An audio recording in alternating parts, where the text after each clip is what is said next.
Okay, so I wanted to go through some of these papers because some of them are really hard. These are the SVE engineering, the general engineering science 1 and 2. And we got a new examiner who's been working on this stuff for about 2 years now. Actually, yeah, he came in March 2023, and some of his papers are really hard. He releases like one difficult paper each year, and it tends to be around the March time. So my guys just sat this paper, and it's a bit of a surprise when we had a look at some of the questions. We kind of expect this from the new guy, that he's going to go through the usual stuff, but with a few extra bits thrown in. So I just wanted to walk you through this paper to show you what the problems are on it. Right? We've got a few issues, a few questions that are a bit new. Usually, there's going to be just enough for you to get a pass grade on these papers, just enough to get the 50%, and it should all be the old stuff that you're used to seeing. But there'll be a few extra bits thrown in that they're basically trying out on you because I don't think they have a test audience. There's been a lot of typos in the past as well, so it doesn't even look like they proofread it very much. It looks like that now they got rid of all the typos, but there are a few new questions being thrown in, things we wouldn't normally expect to see. And things we haven't really practiced on, right? Things that haven't been included in the course because we don't not usually see them. So we're going to have a look at those as we go through. But this is a really hard paper. I'm going to go through it question by question, and I'm probably going to be complaining as I go through it and be commenting on each question as we go through them. See how easy each question is, basically. It's been a while since I've done one of these videos, so we'll see how it goes. Hope you'll be alright. Let's get started. Question number 1. Here it is. Okay, so got gas equations, and this is a strange one because question 1 is a gas equation. State the characters of the gas equation in both its forms. We've never seen a question like that before. I've got all the old past papers, and it just hasn't been asked in the last, I don't know, 5 years. And if you look at this question here, it's about gases. And if you have a look at question number 2 over here, it's also about gases, which is very strange to have two of them side by side like that. Normally there'd be a Q Mc T equation, like a specific heat equation calculation, but it just doesn't have it. So, like I said, very strange. Let's give it a go. State the character gas equation in both its forms. Yeah, it's a bit weird. I suppose it means, usually when we talk about gas equations, we talk about pervert equations. PV-MRT is the ideal gas equation. And then we've also got the combined gas laws, which is P1V1T1 is equal to P2V2T2. And I had to look this up just to make sure that I wasn't missing anything, because both its forms, well, these are both its forms, basically. I can't really find anything else on that. There are different ways to write the gas equation, which is a bit confusing, because we are using this R, which is like a coefficient. And this M here is in kilograms. And there's different ways to write it. You don't have to do it in kilograms. This is done as mass, but it could also be done as moles. And the R just kind of takes care of that, but you need a different characteristic gas constant when you're doing the calculation. So for this course, and it is true that like a lot of the engineering stuff or a lot of the courses are built specifically for that job that you're doing, so they're all a little bit different from each other. But I guess that's what it means. Like, you know, we got this characteristic gas constant. So we got these state the characteristic gas equation in both its forms. Well, these are going to be my two forms. Yeah, all right. So there it is. It just says state. It doesn't say explain or anything, so we don't have to describe it. I would like to describe the units and everything here, but for 2 marks, well, that's 2 forms. Okay, like I said, new stuff, a little bit strange. So that's part A.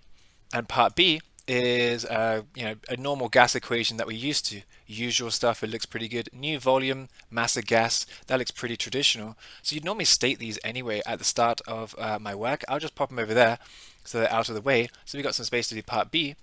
And a gas whose original pressure, temperature, and volume were these is compressed into its new temperature and pressure of 70 degrees C and 100 kilopascals. Let's just start listing out our parts, P1V1T1 and the P2V2T2.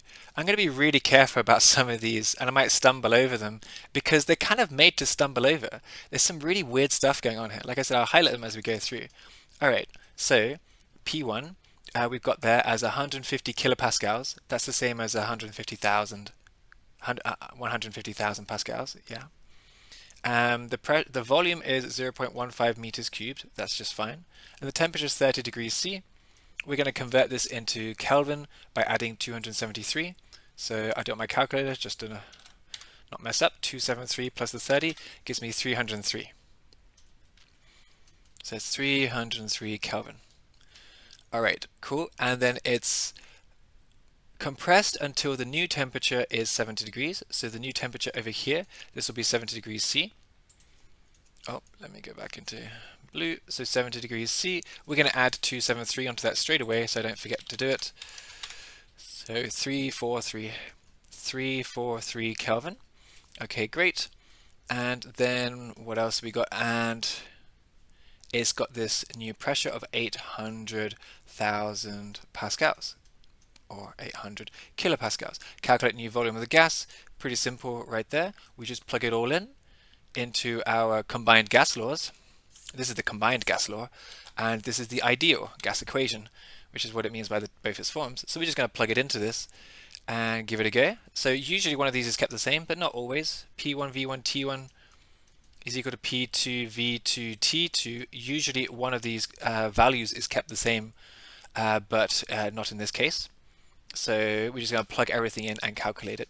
So pascals, the pressure is 150, the volume is 0.15, the temperature is the 303, the P2 is the 800,000, the V2 is the X, that's what we're trying to solve for, and we've got 343 Kelvin. Let's calculate that left hand side because I can push it all together into one big number. This is how I do it in the test. Careful on the numbers. Okay, there it is, not very nice. Let me just write that down. But it'll do 74.2574, etc. And I'm going to get these two multiplied together and then divide it on the other side. So let's do that. Let's get the 800,000. Just checking my numbers. 343 equals. All right. So what is that? 2.36x, and then we'll divide this down on the other side. By now your algebra should be fine in order to handle this kind of stuff. If you got through just one, we're going to divide that down here, and that should give us the volume. Is it what we're looking for? Yeah. And really difficult to see what's going to happen because the pressure is increasing, the temperature is increasing. So we can't use the Charles's law or Bohr's law to really predict what's going to happen. So a little bit tricky. And let's just get those two numbers together. So my calculator, we can do the 74.2574 divided by answer, 0.03. So I got 0.0318. Just double check that. 378, and this is equal to x, which is my new volume. So 8378 meters cubed. That will be the final volume or the new volume.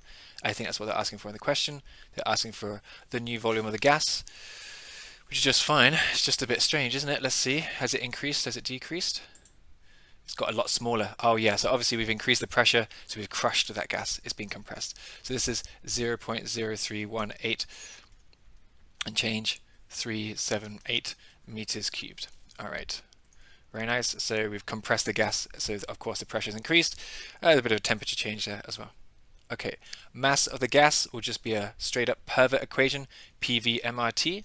We can use all initial conditions or all final conditions. I'm going to use all initial conditions, and we also need that characteristic gas constant. So let's bring all this stuff across so we can see it clearly. Let's get some space. Okay, we need all these bits of data. And we've got P1, V1, T1, and we just need the R, which is given as 290, so 290 joules per kilogram Kelvin. Don't really need the units, but we'll keep them just in case, right? And then in the Pervert equation, the PV is equal to MRT. We are solving for the mass, so we'll keep that mass as X, and we'll plug all the rest of the values into it. So the original pressure is 150,000. The volume is 0.15, the mass is X, the characteristic gas constant is that 290, and then the temperature is 303 Kelvin. Let's multiply these together, multiply those together, and then divide it down. Normally the algebra is nice and easy on this stuff. On GES 2, it's just keeping track of everything. It's a little bit difficult and being very careful about the numbers, the zeros. Okay, oh, that's nice. Let's write that one down. So we got 22500 on this side, and then we can also get the 290 times by 303 gives me 87870 on this side. We'll divide it down and we should get the mass of the gas. Unfortunately, I don't really know how much gas weighs. Don't even know what gas it is the problem. It could be anything. I mean, you do see this characteristic gas constant of 0.29 quite a lot, so I suppose I could look it up and we could find out what it is. Alright, 0.256, so that many kilograms, 0.256 kg.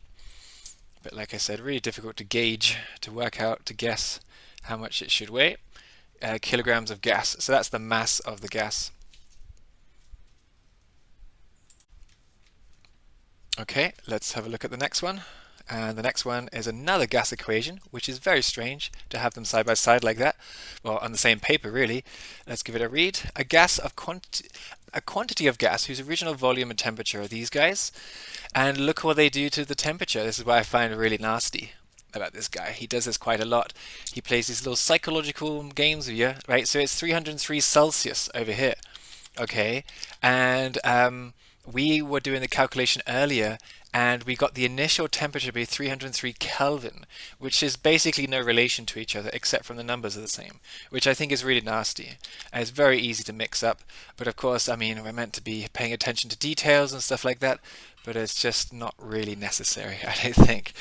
So 303 degrees Celsius, respectively, is cooled at a constant pressure until its volume becomes 0.1 meters cubed. The gas is heated at a constant volume until its pressure is doubled. Sketch the process on a pressure volume diagram. I'll do that last. I'm going to do all the calculations first of all. The temperature of the gas after initial cooling process and the temperature of the gas after heating, the temperature after heating process. So I have done this paper one time before, right? I did it the other day. It just came out on Friday and today's Monday. So I went through it already and I want to get I want to get a video out like straight away to show you these harder papers because there's about 3 of them, and this is the March 2025 one, and we're going to look through the other papers as well because they're really nasty. They're really horrible papers, and the rest of the papers are quite easy. They're quite standard, so it's really nasty if you get one of these. It's really horrible if you get one. Okay, so sketch the pressure process. We'll do that in a second. I'm going to think about it a little bit. Again, it's not a very common question. This did come up on the last paper, but it's not on the other papers. So I guess we should know how to do it by now. I'm going to do it in a second. The temperature, okay, so whatever. Let's just get into our regular setup. It will be P1 V1 T1 is equal to P2 V2 T2 again, because like I said, we've got more gases, which is very strange. And then the Pervermert equation. We're not going to use this because there's no characteristic gas constant there, and no one's asking about the mass of the gas. So we're just going to use the P1 V1 T1, and it might be it might be 3 stages. It might be P1, P2 up until P3. So let's see if we can work it out by reading it. A quantity of gas whose original volume and temperature. I'm going to write that down straight away just so I can get moving on it. So P1, V1 and T1. It does say we've got the original volume as 0.2 meters cubed. The temperature is 303 degrees Celsius, which I'm going to convert into Kelvin straight away because it's really annoying not to have it in Kelvin. I make a mistake. So plus 273. Oops, 303 plus 273 is 576. So this is equal to 576 Kelvin. And we've got the pressure. Well, we don't know the pressure. Oh yeah, this is the one where they don't give us the pressure, which we've never seen before. Like as an engineer, we're used to working with real numbers, and this is not given. So it's harder. It's not like impossible, and it's not like what we shouldn't be having, but it's just a little bit harder. Okay, so we don't know the original pressure. Okay. So we don't know the original pressure, but let's try to do the P2, V2, and T2, because I do expect it to change into a second stage, and there might be a third stage in here as well. So it's is cooled at a constant pressure. So whatever this pressure is, this will be the same. So I'm going to write that as being constant. I don't know what it is just yet. Until its volume becomes 0.1. So this is 0.1. So its temperature will change. If it's kept at a constant pressure and the volume changes, it's because the temperature changes. And if the volume has halved, then the temperature is probably also halved. That will be Charles's law, right? Heating a gas will cause it to expand, cooling a gas will cause it to shrink, which is what's happening here. So that's the first half. The gas is then heated. So this is now a third stage. The gas is then heated at a constant volume until the pressure is doubled. So let's write down P3, V3, and T3 and see what we can do there. The gas is then heated at a constant volume. So the volume is here, so the volume will stay the same. So there's a constant volume until the pressure is doubled. Whatever this pressure is now doubled, right? Let's write double pressure on there or something like that so we can just see what's going on. So this is double pressure. Okay, I don't know what the pressure is, and we can put anything in here. We could just set it to be like 1 bar, and that would be an easy way to think about it. It would just be like 100,000 pascals to 200,000 pascals. I might do that for my calculations, but they don't actually tell you what the pressure is. Okay, I'm going to go for the temperature of the gas after the initial cooling process. So that will just be stage 1 to stage 2, and we're going to work out this temperature here. So that's not so bad. We can do that. So let's focus on what we can do first of all. Let's get that one done, right? Then we'll work out probably this P2 to P3, right? The second stage here, and they want the temperature afterwards. They're just going to want the temperature here as well. But let's just focus on part B first of all, which is the temperature after the initial cooling process. So part B, we're going to use P1 V1 T1 is equal to P2 V2 T2, but we're going to keep the pressure the same so we can get rid of it, and then we can just plug our values in here. We already kind of know the answer, because if we're reducing the volume by half, we expect to reduce the temperature by half as well. But let's just do the calculation so we don't have to make like risky judgments like that, because it might not be true. Might make a mistake on it. Very easy to get stuff mixed up. So calculate the left hand side. Let's do that. Grab this. So it'll be 0.2 divided by 576, and that's not a very nice number, but it will do. Then I'm going to multiply up the x and just push all this down underneath it. So we're just going to flip those guys around. I mean, I could write this number out so you can see what I'm doing. So here it is. 347222, that's the left hand side, and this is equal to 0.1 over x, and what I'm really doing now is multiplying up the x up here and dividing down by this guy over here. So my calculation will look like that. It'll be 0.1 over all of this, which I'll just do on my calculator by doing 0.1 divided by the answer. So let's do that. So 0.1 divided by the answer, and it gives you 288, which is 288 Kelvin. So x is equal to 288 Kelvin, and that should be about, well, should be exactly half of the 576, which it is. So this is 288. So it's in line with what we expect, which is good news. Okay, so that's part B done. Now we're going to do part C, the temperature after the heating process, which is a bit strange because we've got to consider all this pressure, and there's no pressure. And again, we've never seen a question like this before, right? And they always give us solid values to work with. So so it's difficult for you guys if you've never studied it. So P2 V2 over T2. I mean, it's all very well in theory, right? You know, you understand in theory that these things happen, but you don't want to be thinking on your feet like that in an exam. Really, the stuff you do in the exam, you want to be absolutely sure about it, and it wants to be things you've done before. You want to be solid on them. And when you got to think on your feet like this, how do you know you're right? How do you check? And how do you check is checking with somebody. And you can't do that in the exam. Okay, so this time we're solving for T3. I'm going to call that, I'm going to call it X actually, because I like using X so much. So I'm going to call that X. We already found that one, so I think it's okay to do that. Now the pressure is doubled and the volume is kept the same. So we can ignore the volume. Let's get rid of that. And I'm going to substitute in a value. You could use, for example, 1 bar, because that would be atmospheric pressure. That would be quite sensible. This would be 200,000. Okay, and we can just put in literally 1 and 2 into this and it will still work. And that's what I did in the notes. I just put 1 here and 2 here. It doesn't really make any difference. But let's put some, realistic values in there. So we've got 100,000 pascals and the temperature is 288. what I'm doing is just substituting a value in to make it work. Okay, so the pressure is 200,000. Now it's doubled up to 2 bar, and the temperature is going to be X. Okay, similar kind of story to before, and we'll take the 100,000 and divide it by 288. Okay, we'll get a number for that. Not so bad. I could probably write that one down just so you can see what I'm doing. So this is 347.2 recurring, and this will be exactly the same, not going to change. Okay, then we're going to multiply up the X and divide down that 347. So 200,000 divided by 347, and we should get the final temperature. Now I do expect, as the pressure is doubling and the volume's kept the same, I expect the temperature to double, right? And again, that's going to be let's see, doubling a pressure while heating the temperature. It's not Bohr's law or Charles's law. It's probably like a combination of both, but it's neither really. It's neither one explicitly.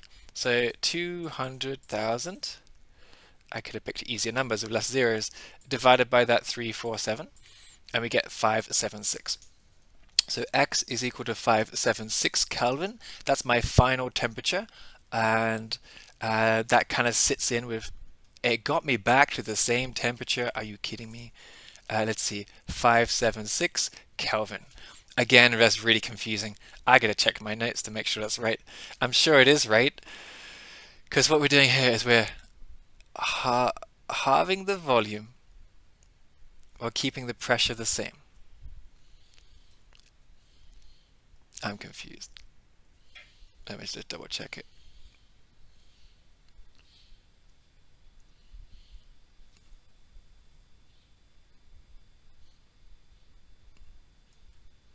Yeah, it's very confusing. I messed it up. I gotta check it.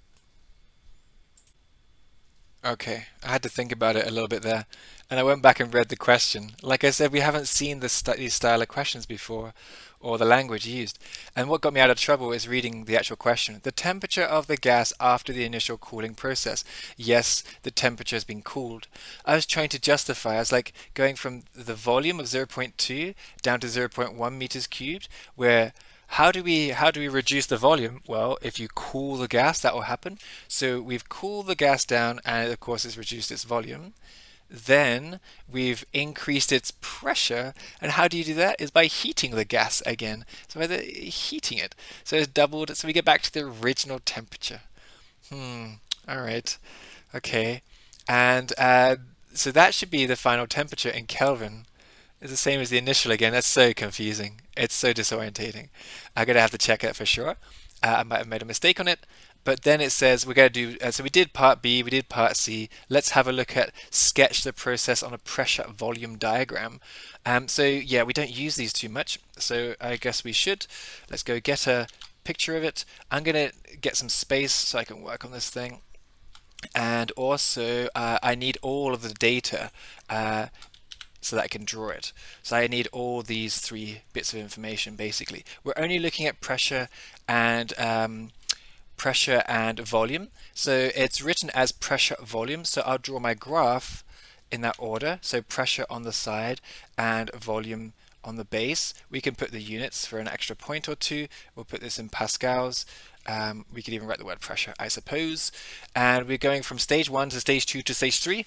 Or state 1 to state 2, and this is a constant pressure, so I just set it to be 100,000, which is a bit misleading because it's not really, like I said, it could have been 1 and 2 and the numbers still work as long as it doubles, because that's what it says in the question. So this will also be a pressure of 1 as well, and we don't need temperature, so we can actually ignore that. We're starting at a pressure of 1, and then we're going up to a pressure of 2 eventually. So on my pressure, I want to measure out, we can call this like P1, and I can call this one P3, because that's what we'll get up to. Oh, I did it wrong way around. So we're starting at 1, so that'll be P1, and I'm going to make it reasonably accurate, the distances, so this should be P3. So we're going from 1 to 3, and then the volume starts at 0.2, so again I can make this reasonably accurate. Let's make that like 0.1. It's just a quick sketch, so it doesn't have to be measured. It would be nice to get it measured on some graph paper, but I don't think I'm going to use graph paper to do this. It just says sketch. It doesn't say graph, right? So we'd have to do it properly. The thing about this exam with all these new wordings of the question is that I really have to check what I'm doing all the time and be very careful about it. So we're going from pressure 1 and volume of 0.2, which is here. So that will be state number 1. And then we're going up to the volume of 1 at pressure 1. So that will be state number 2 over here. And then we're going up to P3 at the same volume, and that will be state number 3 over here. Let's make that a bit bigger so we can see it. We can add in direction, so we're moving in this direction on our diagram, and that will be the whole thing. Anything else we need to include? Not really. That's it. So that will be question A. Right, and it shows a decrease in volume at a constant pressure and then an increase in pressure at a constant volume. Yeah. All right, that's the end of number 2. Two gas equations side by side is so strange to have two gas questions. Okay, number 3. Okay, number 3 is 0.5 kilograms of benzene is burnt in an excess, is completely burned or burnt in 30% excess of air. Calculate each of the following: mass of carbon dioxide, mass of nitrogen. This is a standard question. We've had it before. There's nothing new here, so very happy about that. As usual, they don't give us the data, so this is going to be a standard question. Nothing new here. So let's just list out everything we need. Hydrogen has a relative atomic mass of 1, carbon is 12, oxygen is 16, and air is 23% oxygen. By mass. Okay, and the first thing we're going to talk about is that benzene. 0.5 kilograms of benzene is an unusual one. The mass of carbon dioxide in the exhaust gases of the fuel. Excess air. I'm just carefully per kilogram. Are you kidding me? I did not pick that up the first time I went through it. I was just being really careful about the wording of it because my student said this as well. My guy who set the paper, he said he didn't pick up the wording on this, and this is where they accidentally include typos. It would appear in the paper, and technically they're not typos, so they can let them go. And well, yeah. So we've got 0.5 kilograms of benzene is completely burnt. The mass of carbon dioxide in the exhaust gases of the fuel. In the exhaust gases of the fuel. Okay, I suppose that's okay. And then the mass of nitrogen in the exhaust gases per kilogram of the fuel burnt. It's just clunky. I don't. These things are so open to interpretation. Well, it's not really open to interpretation. I just have to kind of fill in the blanks of what they're saying. And I got to be really careful because this first one we're burning 0.5 kg, and this next one we're burning a whole kg, which is really annoying because none of the other questions do that except from occasionally they do it, and it's just because of a typo basically. The new guy or the writer of the exam, the exam writer is trying to spice things up a bit, mix things up a bit, and ends up making quite a mess of it. Like I said, this is a really difficult paper for reasons like this. So 0.5 kilograms of benzene. So let's look at our carbon. I was so happy about this question now, no longer, because I got it wrong on my notes. So I'm going to have to fix those: carbon and hydrogen and the total. Now let's just scoot that guy out of the way. We'll come back up to it in a second. And we're going to look at the total. Okay, the question is how much carbon do we have in 0.5 kg of benzene? I'm using a completely different technique to how you do chemistry in school. I'm using moles, and it's just a nice way to do it. It makes it really simple for you guys to calculate. And well, it just makes things really easy. So this is going to look a bit strange because I'm doing it completely differently to how you do it in school. Mass of carbon dioxide. So we've got carbon. How much carbon do we have? We're looking at the molecule, which is C6H6. So there's 6 carbon atoms, and they weigh 12 each. I think that comes out to be 72. We do a lot of benzene work on these past papers. And then the hydrogen, well, there's 6 hydrogens and they weigh 1 each. That's their relative atomic masses. So that's equal to 6. The total atomic weight of that molecule will be the 72 plus the 6. This gives us 78 on the relative atomic weight.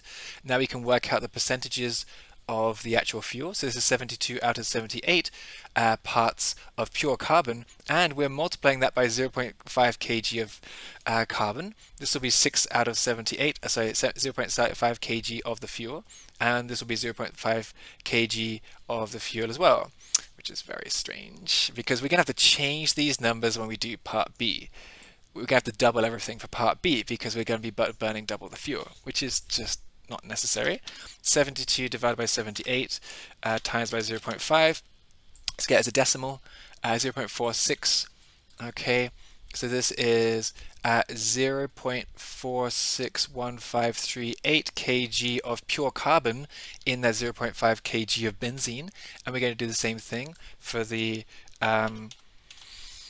hydrogen, and we should get the corresponding amount. So we got a small number. I got that as 0.0384615 kg of hydrogen, and I'm just double checking that these numbers do add up to the total amount of fuel, which is a 0.5 kg. Yeah, 46 plus about 4 is about 50, right? So they add up to the total amount. These are just checks along the way to make sure we haven't made any mistakes. Okay, so now we're going to burn the carbon and we're going to burn the hydrogen, and I'm going to burn them separately because I can. So burn the carbon is using this strange method. So burn that carbon and burn the hydrogen. And so burning the carbon is always the same. This is why we're doing it, because you take carbon, you add in oxygen, and you're going to make CO2. We better balance this equation, so it has to be C plus O2 is equal to CO2. Same thing for the hydrogen. We take hydrogen, add in oxygen, we're going to make H2O. Okay? H2 plus O is equal to H2O. Right, okay, so that's great. And we're going to be using a little formula, which is moles is equal to mass over RAM. And the reason why we're using this is because we're using a very simple mathematics. One of these plus one of these makes one of those. And it's really easy to work with. So how much carbon do we have? That would be the zero. Okay, the actual calculation we're doing is the mass of the carbon over its RAM is equal to the mass of the oxygen over its RAM. So there are one-to-one relationship between the two. So the number of moles ends up being the same as one of these to one of those. So the amount of mass is 0.461538. That's the carbon. And the relative atomic mass is 12. And this is equal to the amount of oxygen. And this is O2, so it's 16 plus 16 to get 32. I know those numbers seem confusing, but the way we do this is that this is a one-size-fits-all technique, right? This will always solve all of your, all of the techniques, all the questions that we have in this paper, and actually these numbers are always the same. Nothing changes. You just plug in different values. Okay, let's do the same thing for the hydrogen. We've got 0.0384615 kilograms of hydrogen. This is H2, which is going to be 1 plus 1, so it gets us a 2. And this time we're working out how much oxygen that we need, and it's just a single oxygen, which is 16. Okay, we're going to solve each of these for x, and they're not going to be too difficult to do. It's just a case of multiplying the 32 to the other side. So let's do that. We've got the hydrogen already in there, so let's divide it by 2 and times it by 16, and we'll get a number for it. There it is. These are awkward numbers because of the divide by 13 in there, but it will do. This is 0.307692 kilograms of oxygen. And this is required to burn the oxygen, to burn that hydrogen, sorry. Required to burn the hydrogen. Okay, this is the stoichiometric amount of oxygen required to burn that hydrogen, the minimum amount. We're going to do the same thing on the other side, the 0.461538 divided by 12 times by 32, and we get 1.23. Okay, so this is 1.230768 kilograms of oxygen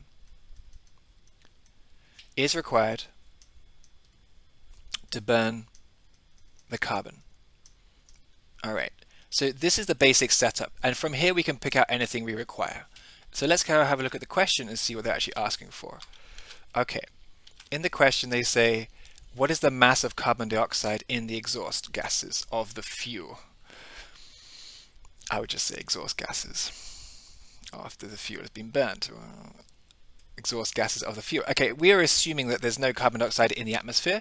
So the only place that carbon dioxide comes from is right here in this part. This side makes H2O and it's not making CO2. So using conservation of mass, we can say that the mass of the carbon plus the mass of this oxygen should equal the mass of that CO2. It doesn't get heavier or lighter very much in the process.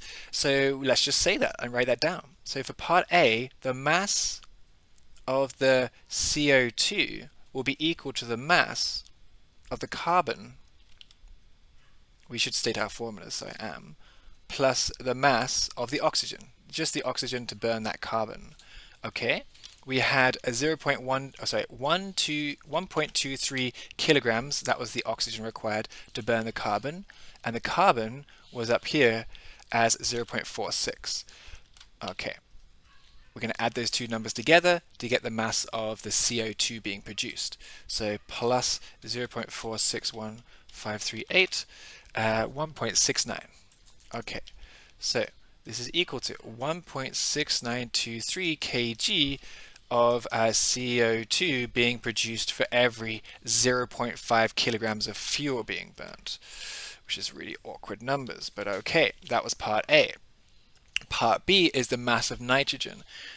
This is a pretty standard question, except from the messy numbers. Okay, mass of nitrogen in the exhaust gases per kilogram of fuel, which is annoying. So we're going to take, this is going to be a four-step process. We're going to take the stoichiometric amount of oxygen, which will be these two added together. Then I'm going to double it because I need it for a full kilogram, not half a kilogram. Then we're going to turn it into stoichiometric amount of air required. Then we're going to add in the excess, and then we're going to work out the nitrogen in that. It's quite a long process, but it's just pretty simple. It's pretty easy little steps. We could do it another way, but this works, so it'll be fine. So let's work out, I'll just give you a heads up on those four steps, right? So stoic oxygen. This will be the two oxygens added together. That will be the 1.23 kilograms of oxygen required to burn the carbon, and also the 0.3 kilograms required to burn the hydrogen, right? Let's get them two together.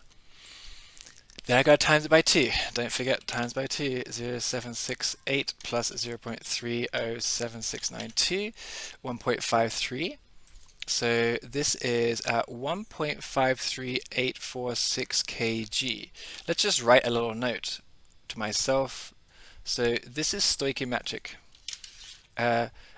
This is the amount of oxygen for 0.5 kg of fuel. So we're going to double it, which is strange. It doesn't normally happen on the other papers. It's rare to have this. So we're going to times it by 2. Normally everything is just by a kilogram. Occasionally it's a little bit greater, a little bit less. Like, 1.5 kilograms or 15 kilograms or 3 kilograms, but rarely you get two different amounts for the two different parts. So we're going to need 3.07692 kg of oxygen per kilogram of fuel. Okay, so that's the stoichiometric amount of oxygen. Now we're going to work out the stoichiometric amount of air. So stoic air, and this is at 23% air, oxygen. So we're going to take some quantity of air, times it by 0.23, and this will be equal to 3.07, etc. So we're going to calculate this by doing a reverse percentage calculation, as always. We're taking this number, dividing down by 0.23. Okay, that will bump it up to be a larger amount.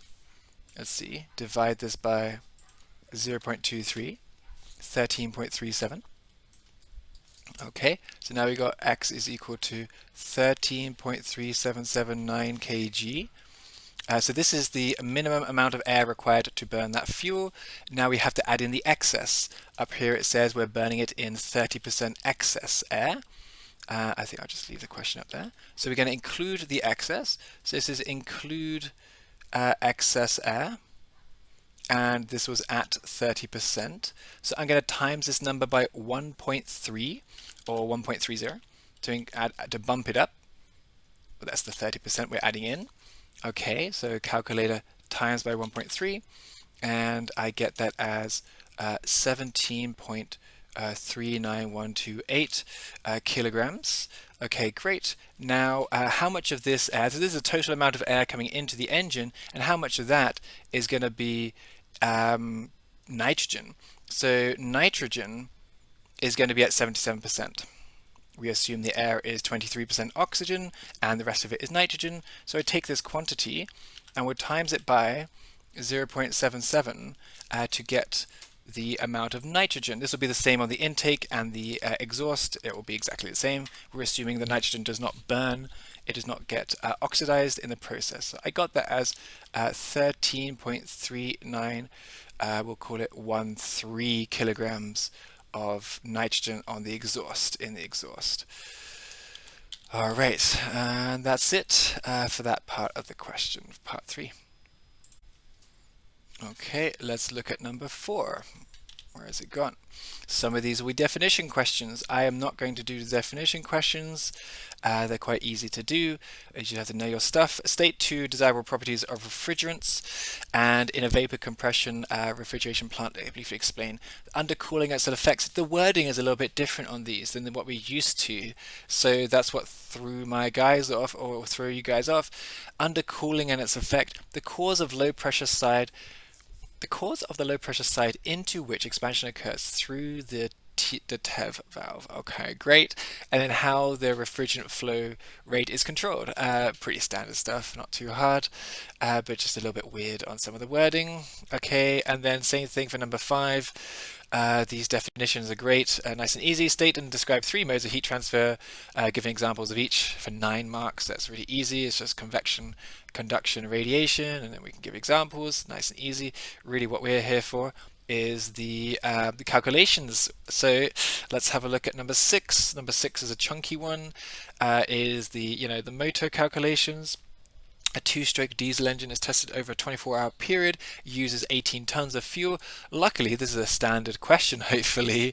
No surprises in here. So we'll have a look through the question, just make sure it is, but I reckon it's going to be pretty standard. These are chunky and difficult ones to do anyway, lots and lots of formulas. So let's get our formulas listed out. We've got IMEP, which will be the area times by the spring coefficient divided by length. That's not present in this question. You can see there's no spring coefficient, so we don't need it. IP is equal to X plan. Nice. And then BP is equal to terminated 2 pi n. And then efficiency is going to be the BP, BP over the IP times by 100. Don't really need the 100 on there. And then what else? We need this indicated specific fuel consumption, the harder ones, right? Indicated specific fuel consumption. And I know this is going to be, the units are going to be the number of kilograms you need to consume to produce a kilowatt hour. So this will be kilograms per hour over kilowatts. So that will be my IP on the bottom and my fuel consumption on top, in terms of kilograms per hour, or I could say mass flow rate, but whatever, that'll do just fine.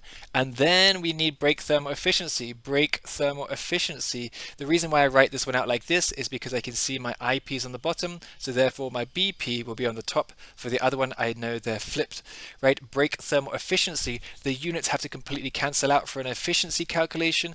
The top here is done in watts, not kilowatts, and here it's going to be fuel consumption, basically the same, very similar, fuel consumption, but the units have to be just done in kilograms per second, and then this will be calorific content of the fuel, so cal content of the fuel, and that'll be done in joules per kilogram. And when we all put it together, we put it all together, the top part, which is in watts, that's the same as joules over seconds, because that's what watts are. The kilograms over seconds multiplied by joules over kilograms, these cancel out. We get joules over seconds and joules over seconds, everything cancels out, and we end up with no units. The most difficult thing about this, I think, is remembering all of that. They're really difficult to get.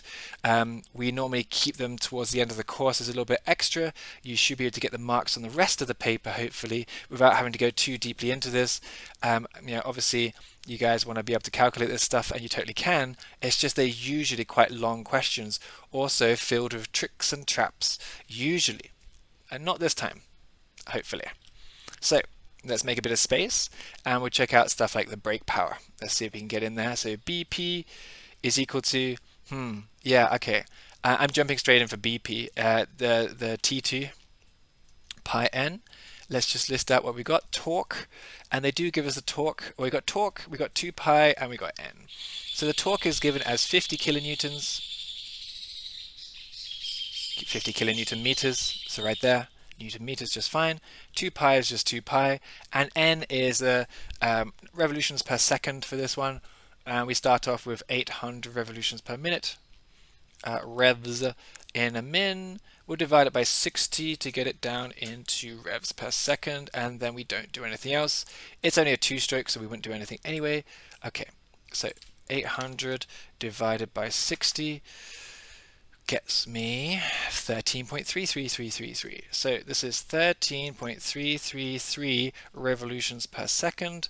That's just fine. We just keep it like that. Multiply it all together. We'll get our BP is equal to the 50,000 Newton meters times by 2 pi times by the 13.333. On the calculator. Okay, times by 50,000 times by 2 pi. Big numbers. What's that? 4 million.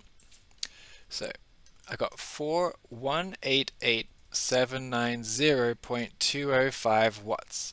So we could give it as megawatts, but I'll just keep it like that. It doesn't specify, so that will be my brake power as 4.188 megawatts. So big engine, 24-hour period using 18 tons of fuel. Yeah, big engine. All right, so that's part A. Indicated specific fuel consumption will be part B. The thing is, to get indicated, I don't have the indicated power. I got the formula, which is quite simple. It's just fuel consumption. Let's get that formula out. I don't want to have to remember it. So where can I put this guy? So we got some space. Let's scoot this one across.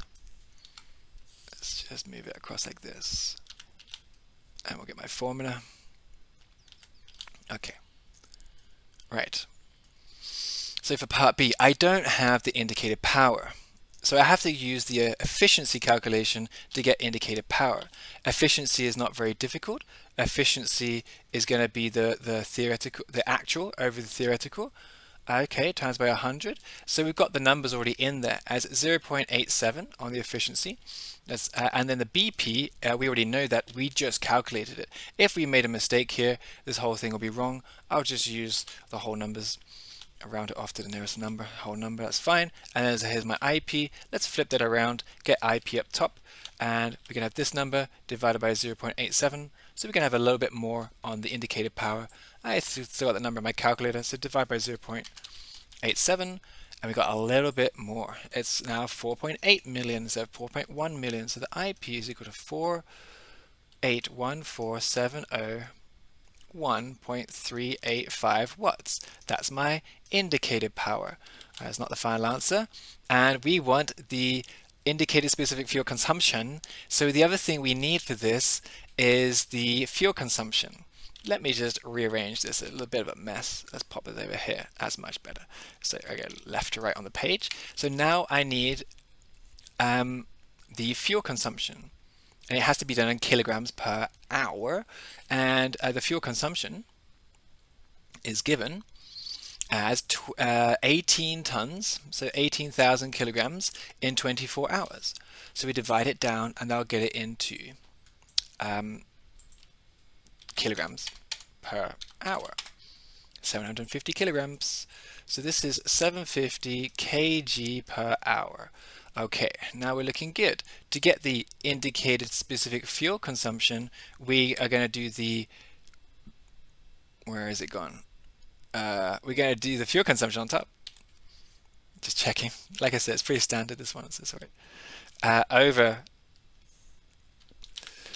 Oh, this has to be done in kilowatts. I've got it in regular watts. So this is in, I'm just checking the units. We've got 750 kilograms per hour. That's just fine. But this has to be done in kilowatts. So 4814.7 kilowatts dividing by 1,000, right? Just knocking off those last 3 digits. So let's grab this. Let's keep the units on it. Drop it over here. All right. So what we should get out of this is about 0.25, probably. We're going to get the number of kilograms that need to be consumed by the engine in order to produce a kilowatt worth of power. So let's see, or energy, I should say. 750 divided by 4814.7. Okay, and we get 0.15. Okay, so quite an efficient engine. So we get this as at 0.15577 kilograms per kilowatt hour.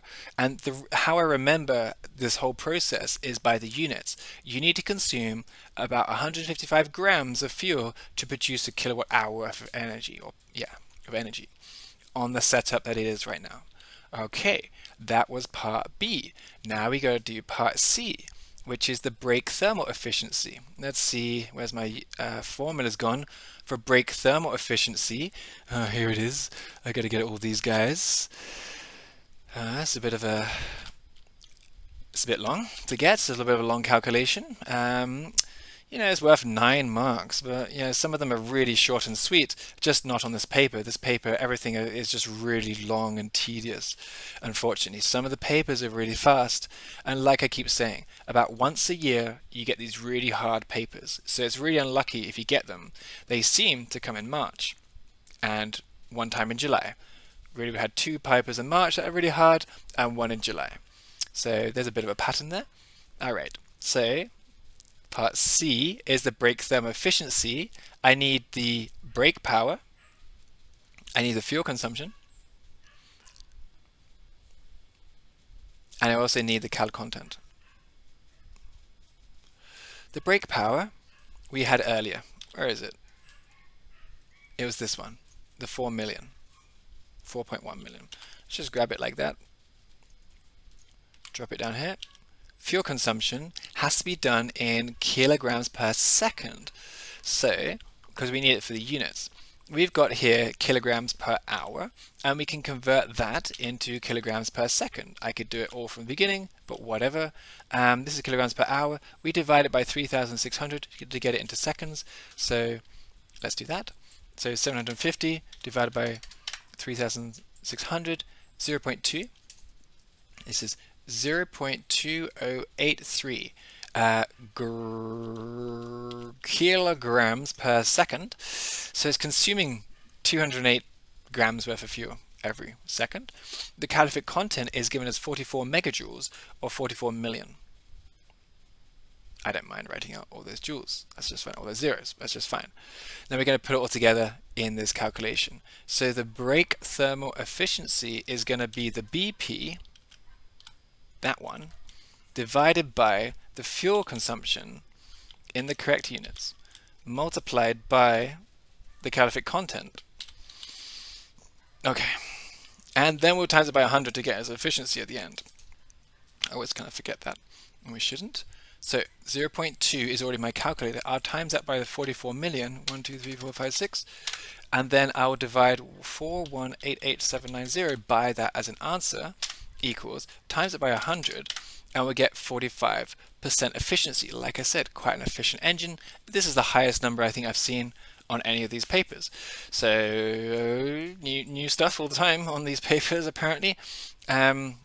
With this new guy, like not always, actually most of the time they're pretty standard. Just occasionally you get a real doozy. So this is what? The percentage. That is the brake thermal efficiency, which is the overall efficiency of the engine in comparison to of how much energy is in the fuel and how much energy is being directed to exactly where you want it to be. So it's very high efficiency, 45%. That's it. That's the end of number 6. On to number 7.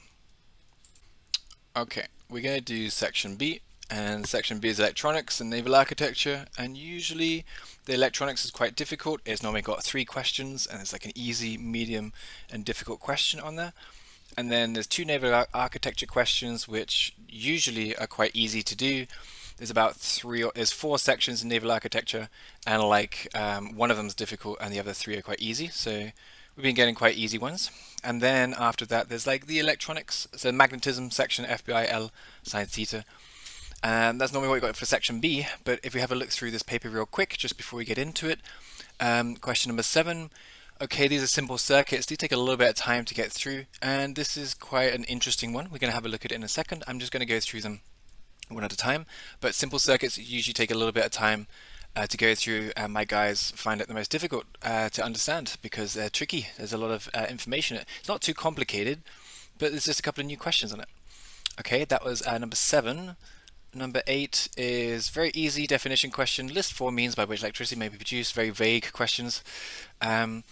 Very easy to answer, I think. State affects electric current. Yeah, nice and easy. Practical examples, nothing difficult there. Number 9 is a circuit diagram, and you got to draw it yourself. So again, it's a very long question. These are like the worst ones we can get because they take so long to go through. And if you can't see a picture of it, you got to take your time and draw it out. And there's got some quite confusing questions about as well. We'll have a look at this. It's quite annoying. It's yeah, quite difficult to do, I think. Okay, number 10, nice and easy, just flux density, magnetic flux, nothing spooky, nothing strange, just FBI sine theta. We can definitely get that one. 4 marks, easy. And this one, number 11, is naval architecture, and usually we can bank on the naval architecture being quite easy, but this is not easy. I found it very confusing to understand the diagram, and maybe it was just the copy I've been looking at. Yeah, that's a gate and that's a retaining wall, and I couldn't see that very well. So it took me a long time to understand it, basically. And there's like not centroids, but we have to do moments, which is, technically it's in the curriculum, but we haven't seen any questions like this ever. So that was an interesting one to do. Difficult for my guys in the test because we haven't prepared for them because they're not on the past papers. Number 12, this was a really gnarly one, really nasty. Took me a long time to work it through. There's a lot of very tricky calculations in it. Maybe I'm just doing something wrong. We'll have a look at it. I'll walk you through it. But really, really difficult. Maybe it's badly worded. Maybe it's typos. Maybe there's shortcuts, things we can just assume. But it's really, really difficult. And the really bad thing is, it's like a combination of 2 naval architectures in one. And this was like a combination as well of some the force calculations we do, but also with some moments tied in there, like beam questions. Really nasty. Okay, so like I said, we'll go through them one by one, but it's very difficult. Okay, let's check out the first one. Number 7, we can see the circuit, so we're going to draw a picture of it so we can work with it. So it's got 4 resistors. Let's draw them all out. Make this thing look a little bit better, and it's hooked up to a 120 volt power supply, so we can get that in straight away. 120 volts, and hook it all up. Alright, and then we've got 2 ohms, 4 ohms, 12 ohms, and 7. Let's give them all names so we can talk about them. We'll call this resistor 1, component number 2, component number 3, component number 4. And they're going to want just basically everything about this circuit. So let's read the questions. Let's check. They want the total circuit resistance, which is just fine. We'll get that for sure. The circuit current. Yeah, I mean, these are the usual steps. We're going to combine these resistors together, these 2 in parallel, and then all of that in series. That'll give us the total circuit resistance. Then while we're there, we're going to get the current. So we can get these 2 marks for sure, very easily. Potential difference across the 7 ohm resistor, that's the voltage drop across this guy. Yeah, it's not going to be too difficult to do either. And then the circuit current if the 4 ohm resistor went open circuit. So we've never seen this type of question before. It says went open circuit, so I assume they mean it fails or it burns out. And then we're going to recalculate it, which is not very difficult to do. It's just having new questions like this, you're not sure about how to deal with them in the exam, right? Because how are you going to check that you're on the right track? You can't Google stuff and you can't ask anybody around you, right? So you just have to take a chance. And it's only worth 2 marks, and it's quite an easy calculation, but I know that any changes in this tends to freak people out, and they just tend to freeze in the exam. So it's really difficult to deal with, like, new language and stuff like this. Okay, so let's do those stages. We're going to do the total resistance of the circuit. So I'm going to combine these 2 resistors because they're in parallel, and then that combination in series with this. Let's write out some formulas. So our resistance in series is just going to be R1 plus R2 plus R3. And then resistance in parallel is going to be 1 over the resistance total is 1 over R1 plus 1 over R2 plus 1 over R3. Okay, and then we're going to have Ohm's law as well, so we're going to use VIR. And I think that's it. So first step is we're going to combine these 2 together. I'm going to take my time over this, write it out nice and clearly, just so we can see what's going on. So this will be the resistance over the parallel section, and that will be R2 and R3. And we're going to combine them together So we're going to have 1 over RT is equal to 1 over 4 plus 1 over 12. Get the calculator and you can work this all out. Here's my calculator. So 1 divided by 4 plus 1 divided by 12. Whoops.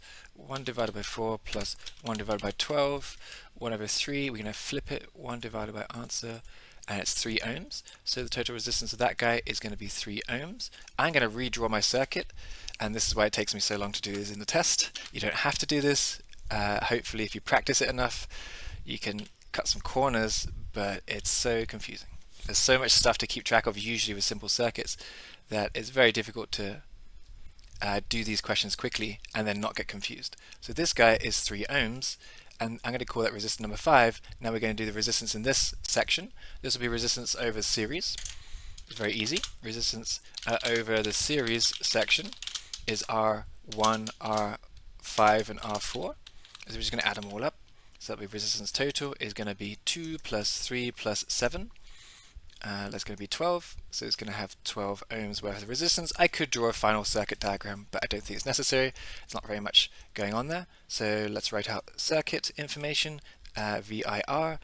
We know there's a 120 volt power supply. We've got the total resistance being 12 ohms. That's going to be the first question, right? That was total resistance and then current. Yeah.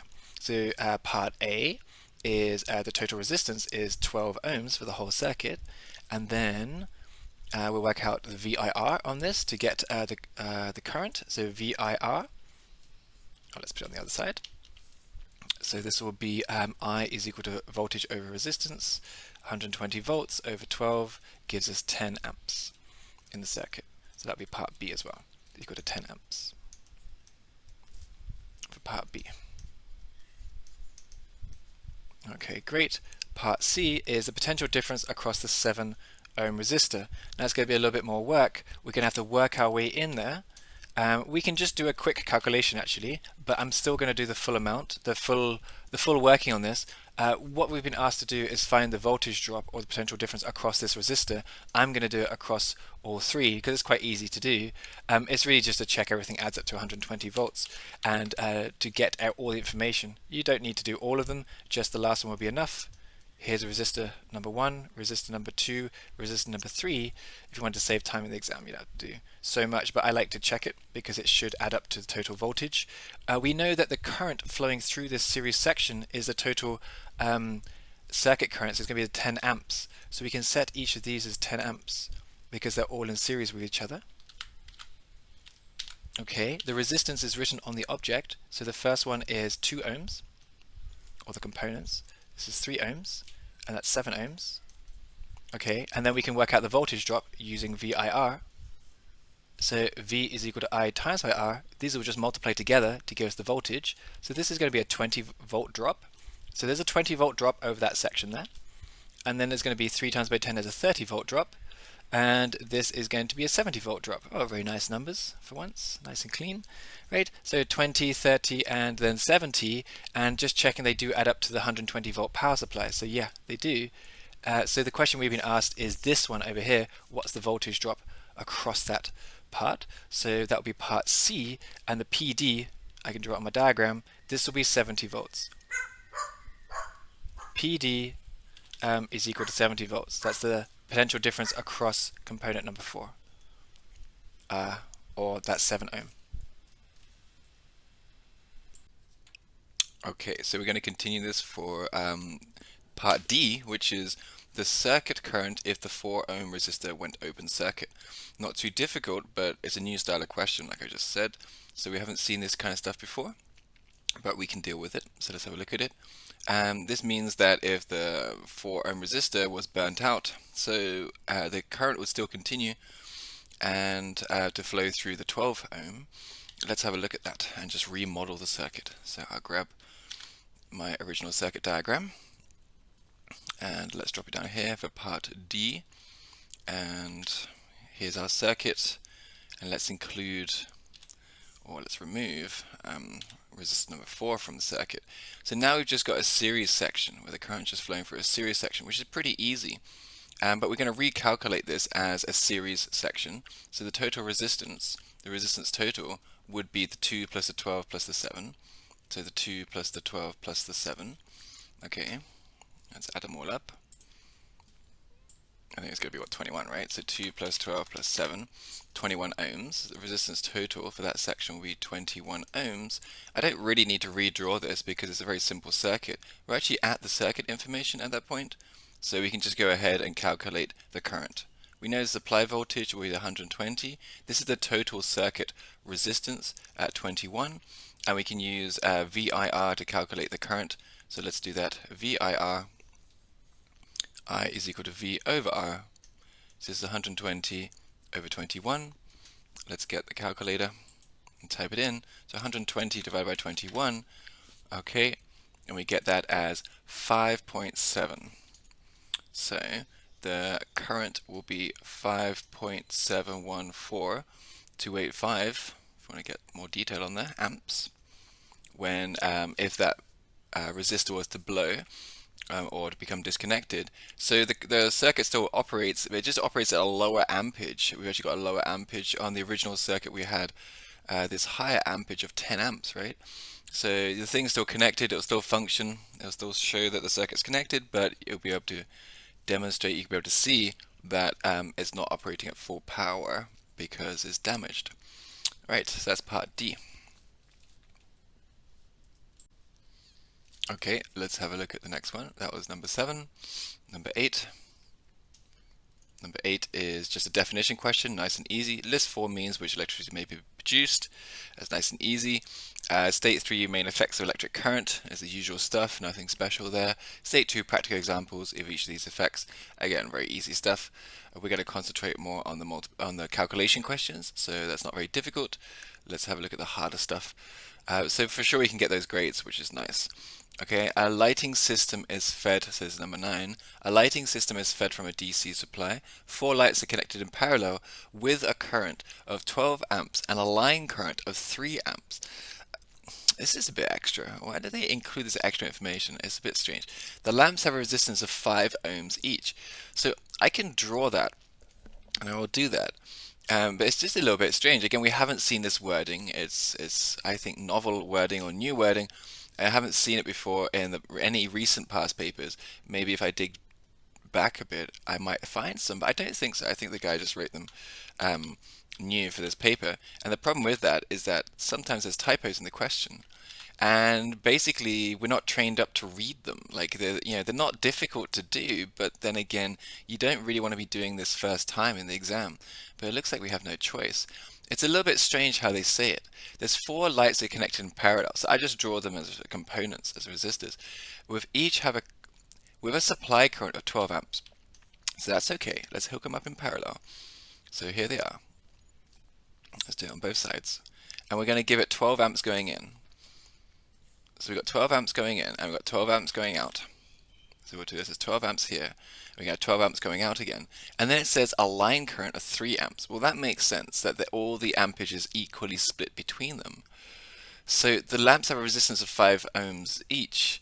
Yeah, I can understand that as well. But this seems a little bit extra. Like, why would you give me both the 3 amps and the 12 amps? It's not really necessary to do that. Find the power dissipated by each lamp. Well, for the power calculation, we're going to do PIV. We're going to use P is equal to IV. And also we're going to use Ohm's law, which is VIR. And we could use a combination of these two to go for the answer straight away, but we're going to make it nice and easy and just break it down to it in steps. Basically, to do the power calculation for each of those lamps, where this 5 ohm component is the lamp, we've got the ampage flowing through, we've got it as 3 amps, but we need the supply voltage. And there's 2 different ways we can do that. We can just calculate the voltage over this section here using Ohm's law, which would be nice and easy, and that would tell me the voltage for the whole section. Or we could combine all these resistors together to get the total resistance for this section, and then using the 12 amps, which is, like I said, a bit strange, we have the 3 amps. Using the 12 amps, we can calculate the supply voltage of this whole section, and they should be the same. So I'm actually going to do both because, again, we haven't seen these kind of questions before, so I don't know which is the best way to approach it. So we'll have a look at both ways. My first instinct would be to connect all of these together anyway. So I'm going to do that. Let's do, are we going to use therefore resistance in parallel, and we'll just write out our formulas at the top of the page. So we are listing our formulas that we're using. Here's the resistance in parallel formula, and let's get resistance in series as well. Resistance in series will be R1 plus R2 plus R3 plus R4 in this case. So let's start with that, and I said it, so I'll write it down. So this will be the resistance over the parallel section, which I will call R1, R2, R3, and R4. I didn't actually give them names, so let's do that as well. I forgot to do that. I'm going to label up my little guys here as 1, 2, 3, and 4. Not really necessary to do this. Like I said, I'm just kind of exploring the question a little bit because it's a new style of question. So yeah, we're going to add them all up. So I get 1 over RT, and that would be 1 over 5 plus 1 over 5 plus 1 over 5 plus 1 over 5. That would be 4 over 5, won't it? So I can calculate it in my head, but we'd better do it on a calculator. Anyway, just to check. And we're going to get 4 over 5. We're going to flip it. 1 divided by answer will get me 5 over 4, which is 1.25, which would be a quarter of the original. So the total resistance for the whole circuit is going to be 1.25 ohms. Okay, if I got 12 amps being supplied and a resistance of this, we can talk about this circuit information, if you want to call this bit a little bit of circuit, and they do refer to portions or sections as whole circuits. So VIR, we want to calculate supply voltage to this section. I already know it's going to be about 15 volts, right? Because if I do VIR on this, I'll probably get 15 volts. But we're going to check that again later. So the supply ampage is 12. The resistance is 1.25. Using Ohm's law, we can do V is equal to I times by R. Multiply these two together. We should get the supply voltage. So that will be 12. Let's do it in another color so we can see it. So 12 times by the 1.25. And I got the 1.25 in my calculator, times it by 12, we get as 15 volts. So this whole section is receiving 15 volts. There's a 15 volt potential difference or voltage drop over this whole section. Okay, so that means that each of these is getting 15 volts, which means now I can do my PIV calculation. But I did say I would check each of these little sections as well, because this shows me 15 volts over this whole section, which is nice. But then you can get the same number from just here as well. You could just calculate this one over here, and we could just say what's the voltage drop across each resistor. So I will do that just so we can see it. So this voltage drop over each, well, lamp, not resistor, so let's call them lamps. And we can just do VIR on this guy. We know the supply current to that lamp is 3 amps. It's got 5 ohm resistor. Same thing as before. I will multiply these two together. 3 times by 5 will get me 15 volts. Kind of strange they gave me so much information because I don't need both of them in order to calculate that. So, you know, new question, a bit strange, but whatever. We got 15 volts being supplied to it, so now we can do the power calculation on this. So the power will be equal to I times by V. Each of those lamps is getting 3 amps and they're getting 15 volts, so that will be 45 watts each, which is what they want for the power dissipated by each lamp. This will be it. We didn't have to do all this work. The reason why I did it is because I think I'm going to use it later on anyway. Like I said, that would be my instinct for these kind of questions, would be to do all the work on it anyway, because I probably need it later on. And like that, I've got it listed on the page. I don't really have to think about it. I can just get to work. So that's part A. Part B is the total power consumed by the circuit if the total resistance of the cables was 0.6 ohms. So this made me think a little bit, had me stumped. What do you mean the total resistance of the cables? So we're going to count all of these connections as being just connections where they have no resistance, and the cables will be here connected to the rest of the circuit. Bit of a strange setup because if you start putting 0.6 into each of these guys, you're going to have a bit of a problem, and it doesn't mean that. Probably, I'm open to is open to interpretation. If you want to say otherwise, that'd be great. I'm always looking for new ways to have a look at these problems. They're a bit subjective, right? Because it doesn't exactly say it. I'm going to assume they're talking about the cables connecting this portion of the circuit to the supply current or something like that. Like, they could have made it a little bit clearer by adding a diagram and saying this is the cable, right? But whatever. So here's my new component, and this will be my cables of 0.6 ohms. Is that right? Yeah, okay, great. So total power consumed. So this does some strange things to our circuit. So I just said that we had a 15-volt power supply. So we've got a 15-volt power supply to this section over here. So this will be 15 volts. Okay, but then we're going to have an additional voltage drop over this section over here, and I actually need to calculate that in order to get the power calculation, because we need to calculate the total power consumed. So the power calculation is PIV, and we need to get the voltage drop over this section here, which is the cables, right? So I've got this being 12 amps because we've got 12 amps coming into this section. We're going to have 12 amps flowing through this section over here, which is just fine. And from these two, I can calculate the voltage drop across the power cables, across the cables. All a bit strange because, like I said, we haven't really seen stuff like this before. So what's the voltage drop across these guys? Then I can calculate my PIV. Again, I could have just used a combination of PIV and VIR to bang it all together to not have to do this. But we're going to need to calculate the supply voltage anyway. So there's no shortcuts on these things, really. So it's a good way to do it. So what's the voltage drop across the power cables, across the cables? Let's just say that. Voltage drop across cables. I'm just trying to think, if I model it any other way, would it be any different? Yes, I think it would, right? If you modeled these as cables here, then things would be very different. Okay. It doesn't really say it very clearly in the question. I mean, like, it doesn't say 0.6 ohms. Okay, great. Let's just do it like this. Voltage drop across the cables.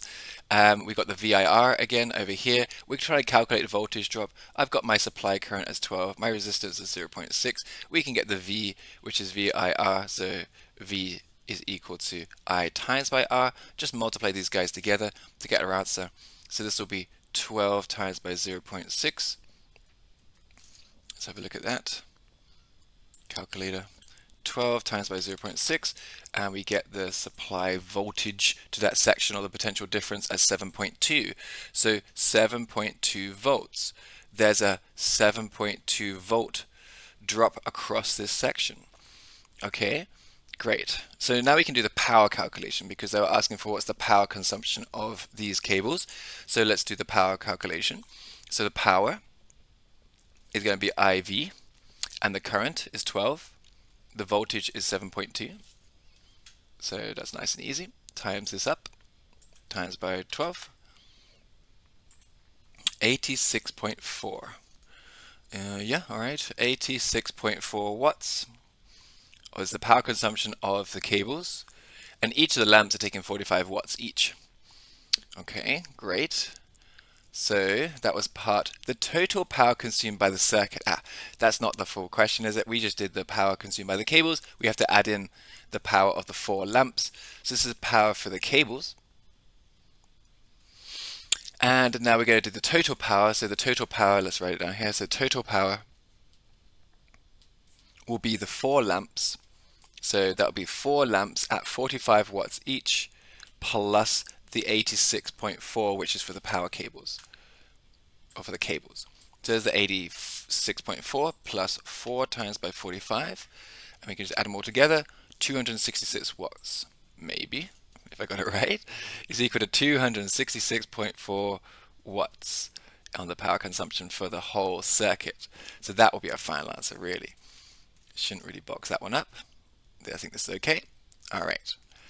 Total power consumed by a circuit if the total resistance of the cables was that much. Sure, why not? Because like I said, I'm not sure about that. Total resistance of the cables. It doesn't say the cables supplying the circuit. It just says the cables. Which cables? The cables in the circuit? Because that's going to make me think. The supply voltage for 2 marks. Okay, so supply voltage, well, these are the voltage drops across each of the sections. So we've got 15 volts, and then we've got the 7.2 volts. We just add these guys together to get the total supply voltage to the whole circuit.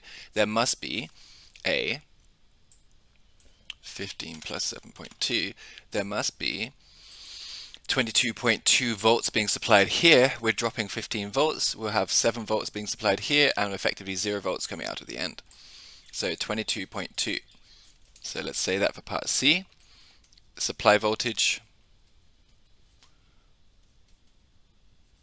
is probably going to be 22.2. Let's say that working. So it was the 15 volts for the cable for the components plus the 7.2 for the cables gives me 22.2 volts. Okay. Again, I say probably because we haven't seen wording like this, so it's a bit of a general consensus about what they really mean when they say it. Okay, that's great. Okay, let's check out number 10. And number 10 is nice and easy. It's just FBIL sine theta. It's just a solenoid. Usual stuff, nothing spooky here. Nice easy marks. So I'm saying about this paper, maybe you can get the pass grade on the easy marks, but I think there's too many new and novel, difficult questions, and it's really going to be difficult because of that. But this is going to be F is equal to BIL sine theta, and then also B is equal to phi over cross-sectional area. Standard stuff, nothing really special on this one. Let's list out the ingredients. FBIL sine theta, the force on the conductor. Force on the conductor is 7 newtons. Oh, it's a small one. That's the only difference about it. The B is what we're calculating. That's the flux density, so I'll set that to be equal to X. The current is 45 amps. The length of the conductor is 0.5 meters. It's given there as 500 mil. Again, sine theta is, or as always, it is at right angles to the magnetic field, so we can ignore it. So we just plug these in to get the B. So this will be, the F is 7. The B is what we're calculating. This will be 45 for the current times by the 0.5. And we multiply those two together, and then we'll divide it down on the other side. So 45 times by 0.5 gets me 22.5, and then we'll be doing 7 divided by 22.5 to get the flux density in Tesla. So let's do that. Let's do 7 divided by answer. And we got our answer as 0.311111, quite a small setting, 0.31111 Tesla. We usually get about 2.4, like in most of the training questions. So it's quite a small conductor, quite a small solenoid, but that's just fine. Nothing spooky, nice and easy. Magnetic flux. There will be looking for this phi in Webers or Webers, and the only thing we have to do is calculate the cross-sectional area of our conductor. They gave us the diameter there in millimeters, so we can do a little shortcut on that. The Tesla is 0.31111 Tesla on the flux density. The area will be the 12.5 millimeters. I'll divide it by 2000. So I'm dividing by 2 to get into a radius. Divide by 1000 to get into meters. We'll square that and times it by pi. There's my pi r squared. Just saves me doing a side calculation. And then we're going to rearrange this basically into the B times by the A will give me my phi.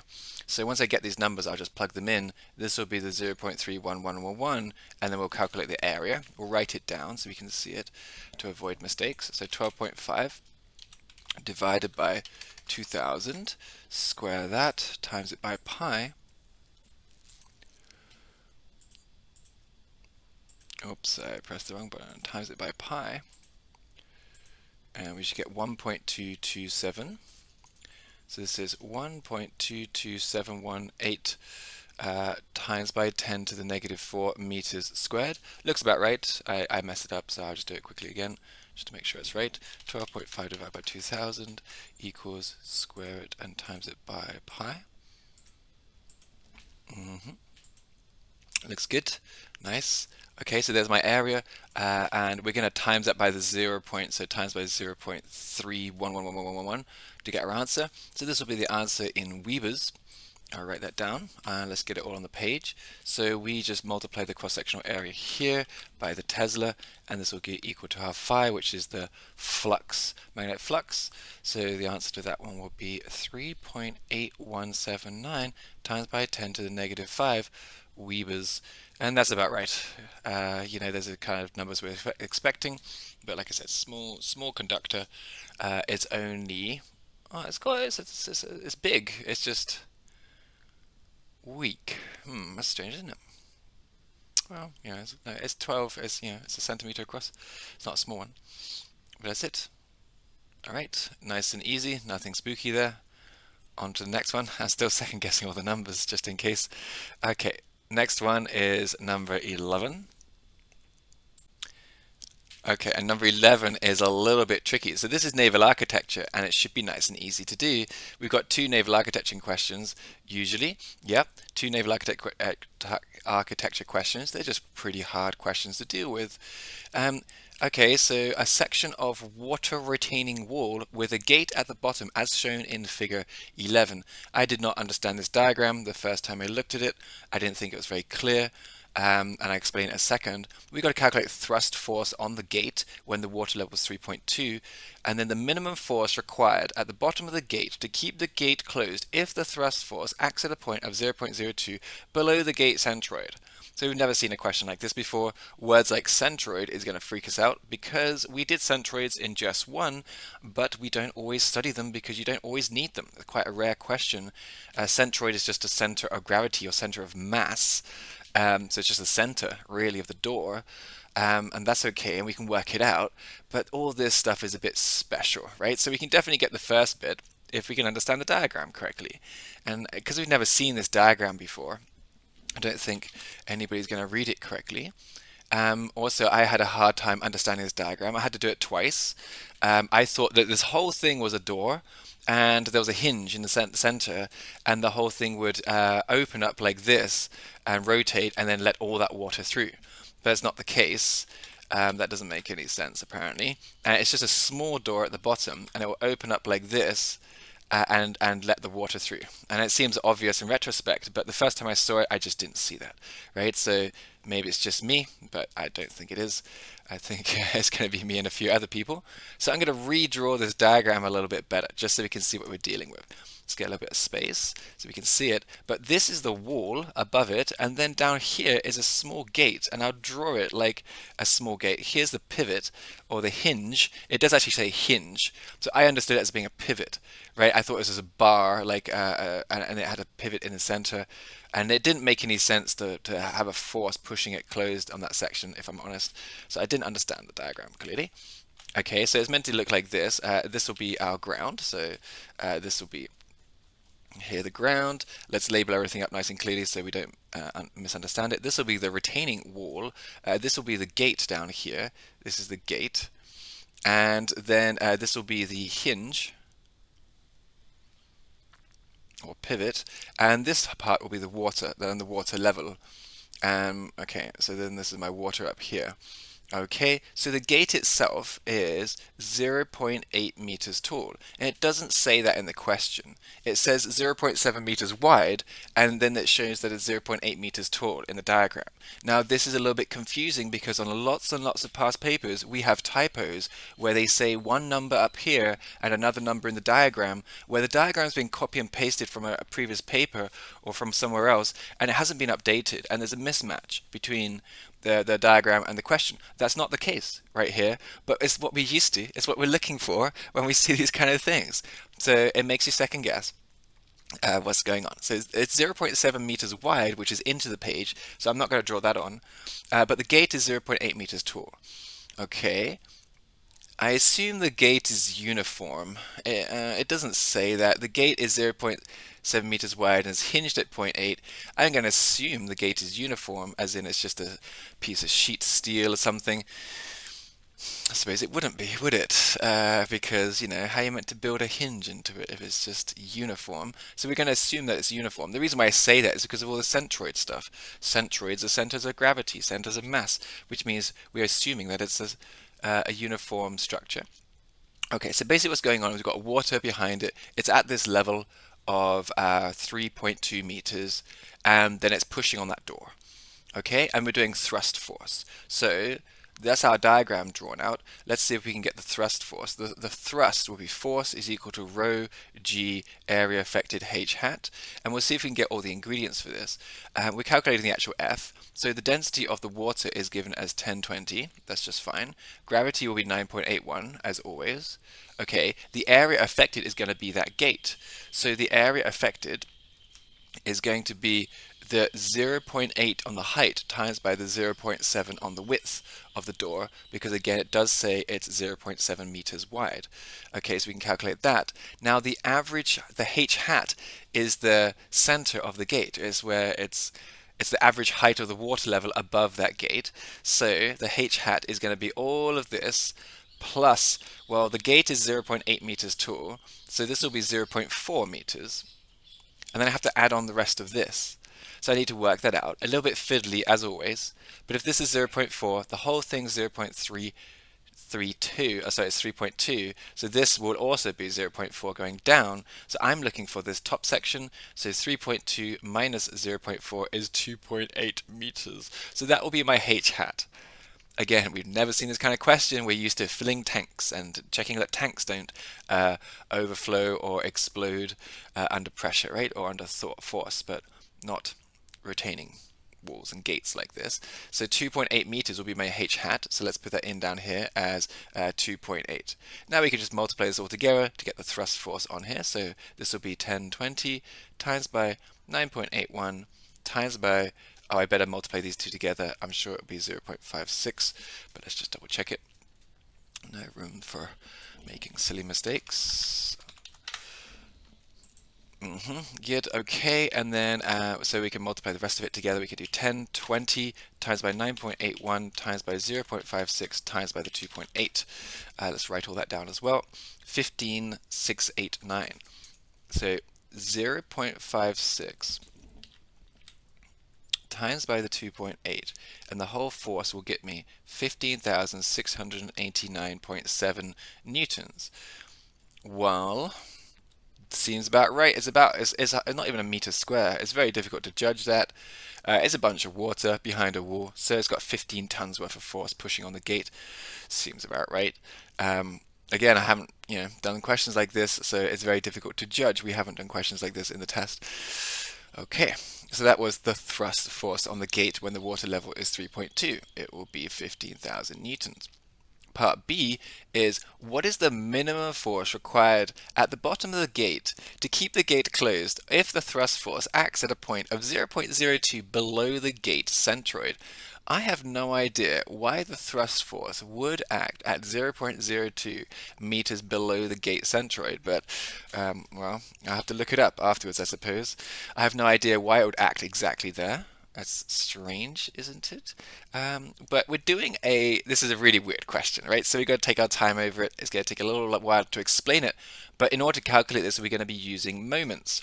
And we're going to model it like a beam, like we would do in GES 1, which is a bit strange. So I'm going to get the gate by itself.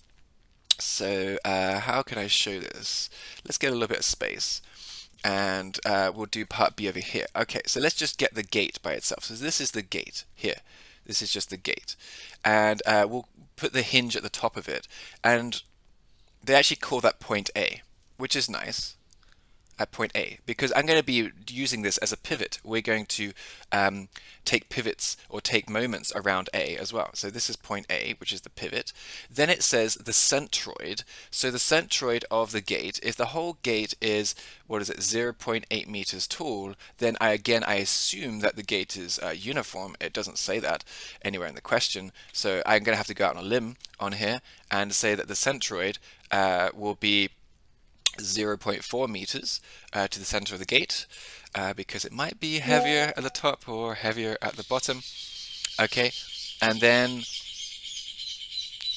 let's see, it does say in the question that we're going to go below the centroid. Below the gate centroid. So I suppose that's going down if you're going below, so 0.02 below. So that's going to be this little distance here, let's add it on this side, 0.02. And that's important because I want to know the moment will be the force times by the distance. So this will be the distance upon which it acts. So this is where the force is acting, and that was the 15,689.7 newtons. I'm going to pick this thing up and drop it on its side just because it'll be easier to see. So this is still the gate, right? And let me just draw it out on its side. So here's the pivot at A, and then now we've got this guy pushing upwards. This is the water thrust, which was the 15,000 689.7, and then we're going to have the balancing load, which is going to be at us pushing on the door to make sure it doesn't open, and they called that F. So again, on the two diagrams, we're going to have F going this way, which is the closing force, or the resisting force, F, right? We know the distance that is acting because the whole gate is 0.8, and this distance we just worked out to be these two added together, which is 0.42. They love their 42s. Okay, so now we're going to do the sum of the clockwise moments is equal to the sum of the anti-clockwise moments, which is strange to get in a naval arc question for just 2, right? You know, we're used to doing this in just 1 for beams because I've modeled it like a beam. So this one is pushing, if I draw the directions on it, this one's pushing in this direction and this one should be pushing in this direction. So they're basically going to cancel each other out. I don't have to do my full table because there's not very much going on here. We can just say sum of the anti-clockwise moments is equal to the sum of the clockwise moments. And we also have to say we're taking moments about A, because otherwise none of this will make any sense. So we better say that as well. So taking moments about A, and a moment is the force times by the distance. So we're going to put force times by distance on both sides. This is the force of the 15,000, and that's the distance of the 0.42. All right, so the force is going to be 15,689.7 times by the 0.42. And the other force, this F force, is, we'll just call it F or X. I could call it X, but let's just keep it as F now. And it's acting at a point of 0.8.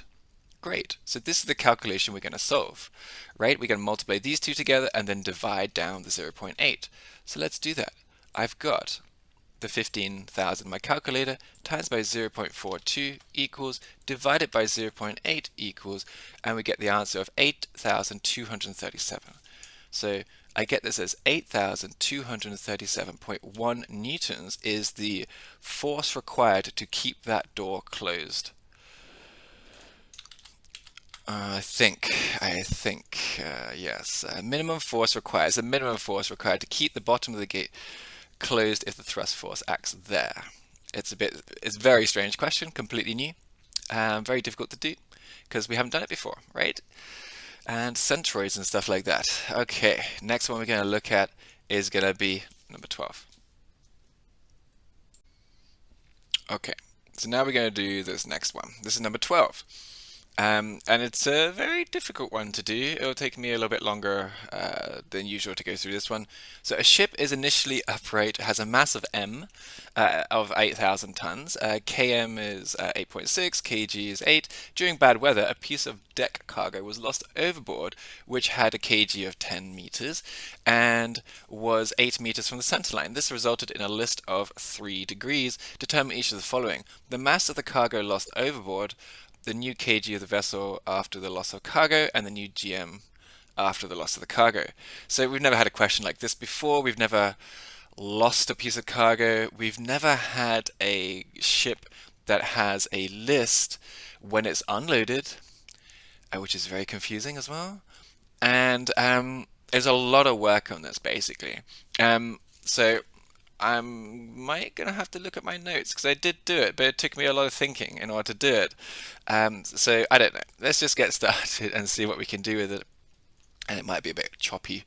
Might have to start and stop the video in order to look things up as I go to explain this to you. So the mass of the cargo lost overboard. Let's just try to understand the situation first of all. Here's our ship. Sit it on some water. Let's make it blue. All right.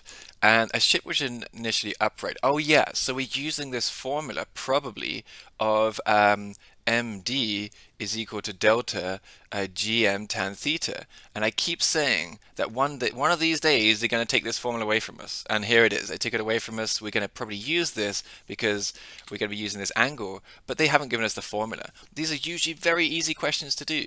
The most complicated type of question we get using this formula is a preparation for loading cargo, not this unloading. It doesn't seem very useful.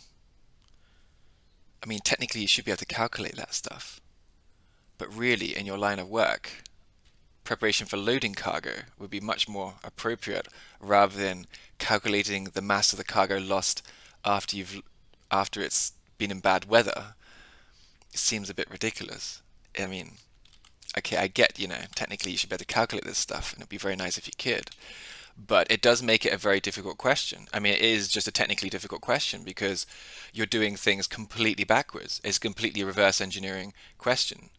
Nothing easy about this. Okay, so like I said, let's try and understand the question. We got the mass of the ship. Now this is the mass of the ship when it's loaded of 8,000 tons. km. So let's just write down some stuff on our my good boat and keel. Let's get that down. My good boat and keel.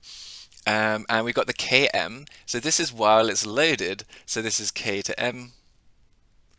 Oh no, I'm making a mess of it. Oh, no, that's fine. Km, we might as well write these down. Anyway, Km is 8.6, and then Kg, squeeze it in there. That will be 8 meters. Okay, great. And then we did have this load. It was actually on board at the start of before the storm happened. So let's pop it on there. And this is acting at a distance of. Let's make it a bit more obvious. So let's slide it way off to one side. So this is acting, its center of gravity, of course, is acting at 8 meters from the center line, 8 meters, and its center of gravity to the Q, which is normally called big K, little g, but they chose to use a capital G again on this one, which is, again, I haven't seen this kind of notation before. They normally use little g's, lowercase g's for smaller loads. This will be 10 meters. Okay, great. So this is the starting condition, and then we can draw the final condition as well after the storm has happened. So let's do that as well. Let me just lock all this down. Let's see if we can make sense of this. So I'll pop this guy over here, grab this. I guess I'm going to put it underneath so we've got a bit more space to write notes next to it. So what's going to happen is we're going to lose this load, that's going to disappear, and then all of these things will change. Well, some of them, I suppose.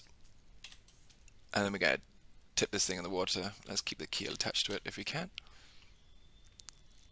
Tip this thing in the water like over there. Okay, and then this is going to create a list angle, so that would be like this of 3 degrees. So this will be our 3 degrees list. All right, and that's what we're going to change now as well. Okay, so that's the kind of situation is we're in level trim here. We drop the load, and then we're left with this kind of situation. I suppose it would be in the other direction. My bad. It should be the other way around, right? Because if the load is on this side, then the ship will react the other way around. So I suppose I should fix that. Can I fix that easily? Not really. Let me go back a bit. Let's get it accurate. So now we're going to go the other way. Like I said, a bit clunky on all this. It's going to go that way, isn't it?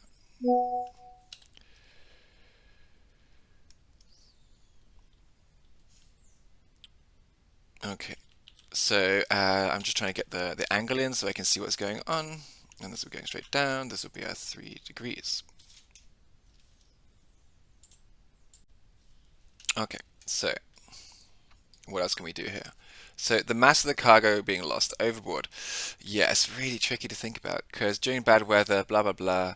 Okay, the mass of the cargo lost overboard because we've got a few things we can do here. We can use our writing moments to help us out, but I've got some big problems with this. Is that I can't just go straight for my writing moments on the list angle like I'd like to do. I would like to take this situation over here, the unloaded situation. I like to take this unloaded situation and just plug in the values. But I've got a few problems on here. I'm trying to calculate the mass of the load. Let's just try to do this because this is normally this is my normal approach, right? I'm probably going to show you how I'm going to think about it and go through it rather than just saying this is how it is. Even that would be clearer and nicer to do. Okay, so the mass of the load, I don't know what it is. The distance that the load was. The thing is, there is no load. That's my problem. Like, can I use like a load Can I just put a load on there and make the thing balance out? Can I use like a ghost load or something? Can I pretend that this load is on there and it would balance it out and then calculate it that way? I mean, maybe these things are equivalent. Maybe the list angles will just cancel out, and I can just assume that to be the case. Maybe I can assume that. Okay, let's just say I can assume that to be the case. That would be a nice way to approach it. But there's a big problem with that, is that these are going to change as well. My displacement of the ship is going to change. So I don't I can't reapply this. What about the displacement of the ship? Well, it was 8,000 tons, and then it lost the mass of the load. So I don't know what that is, because it's going to be lighter now in the water. It's not going to have as much displacement. It's going to be missing whatever this was. Say it was like 100 tons. It's going to be 7,900. It's not going to be the same displacement, which is a problem.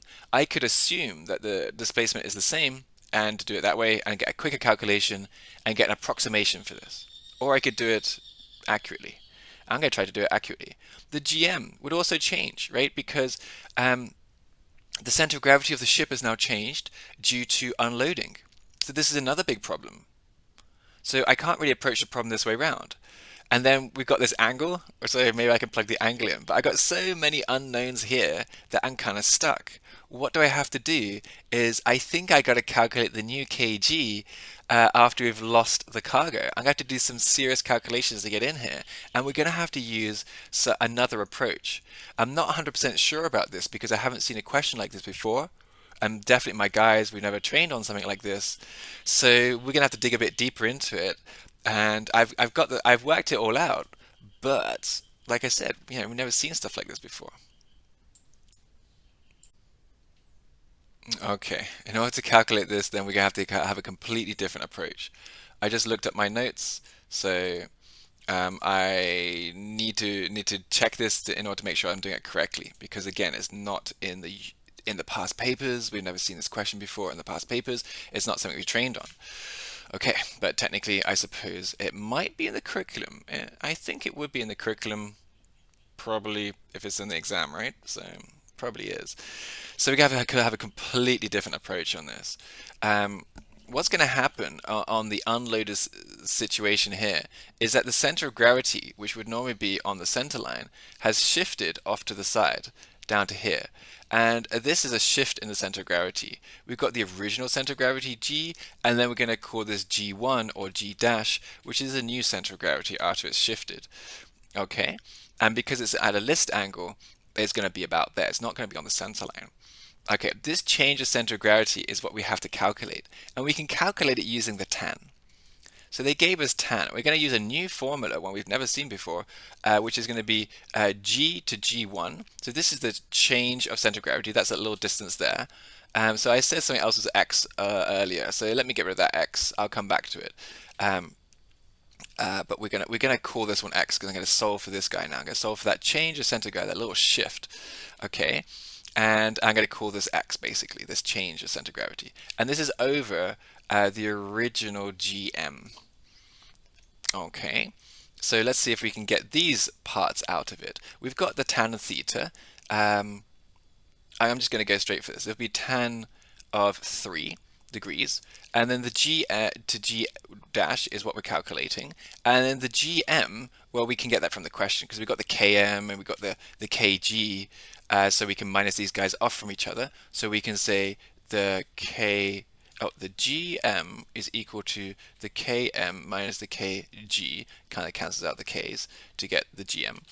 Okay, so this would be 8.6 minus 8 is equal to 0.6. So we can plug that into our calculation over here, 0.6. Okay, now we can calculate this shift of center of gravity by multiplying that 0.6 up to the other side, like this. Let's calculate it. Okay, so check my calculators in degrees, which it is, it's all good. So 0.6 tan of 3, and I get 0.03. 0.0314446667 is equal to x. This is our shift of center of gravity in meters, so it's shifted over to the side. This is our shift of center of gravity. Let's write some notes because otherwise this won't make much sense. Shift of center of gravity. Okay, so it's been moved off to the side. Great. So what can we do next? We're going to use another formula. Let's see. We know the ship loaded. Yep, unloaded.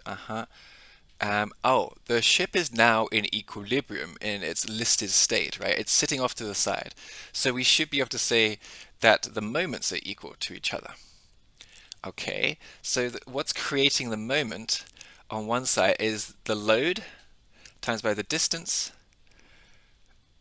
that it's acting upon, but we don't know the load. And the mass.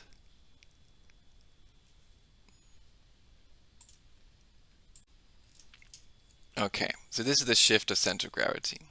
So now we can go back to the original condition where everything's in equilibrium, and we can calculate the mass of that load by using moments again.